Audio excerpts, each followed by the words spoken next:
Hello, my friends. Just as promised, in this section, we're going to talk about HTML lists. HTML lists are used to create, lists of information. Now, all lists may contain one or more list elements. There are basically three types of lists in HTML, and specific tags are used to create each type. So an unordered HTML list, an ordered HTML list, and a definition HTML list are the three types. So let's have a closer look at these lists in the application. So let's open up Atom again. And first of all, let's create an HTML file named list for HTML. And we'll continue our topic in this file. Now, of course, we create the HTML structure to specify that we will write with HTML. And I'm sure you remember that you just type HTML and press Tab, and Atom is taking care of the rest. So we'll start with our first list, which is the unordered list type. Now, an unordered list is obviously not ordered by whatever number, letter, or any other ordering system that you can figure. A marker or a bullet is displayed next to each item list. Unordered lists are created using the UL tag, and it's defined as a bullet. So after that, we can just use the LI tag to define each item in the list. For example, supposing that we want to sort drinks. We'd like to list drinks that we typically get, coffee, tea, lemonade, Coke. Then here's where we write the drinks that we want to make the list of with the LI tag. And that's it.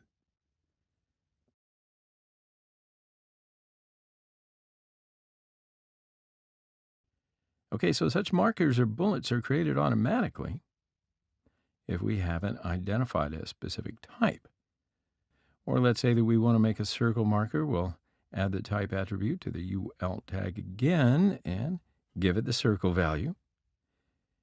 And we'll see these and other visual subjects in detail in our CSS lesson. But right now, I just want to define a list with you under coffee. So let's define a new UL tag under the LI tag of coffee.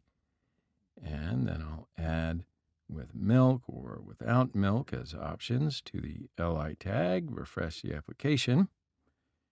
And there you go. A new list has been added under coffee as a drink. Now let's talk about ordered lists. They are, of course, ordered by numbers, letters, or whatever else you can think of. Ordered lists are created using the OL tag, and it's used to define the list, so we'll use the LI tag to define each item in the list, and now we can write the same beverages in our list. So let's use the OL tag.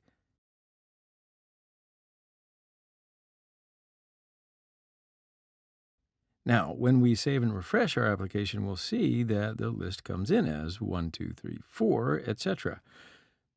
Because by default, it's a numbered HTML list item is going to be marked with the usual numbers, 1, 2, 3, etc.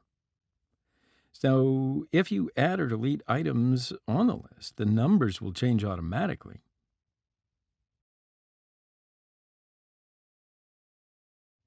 Now, what if we use the type attribute again to change the sort marker? So if we want to, change the ranking to be in capital letters, just type A, and we'll write A to type attribute, or sort by Roman numerals, we write I to type attribute.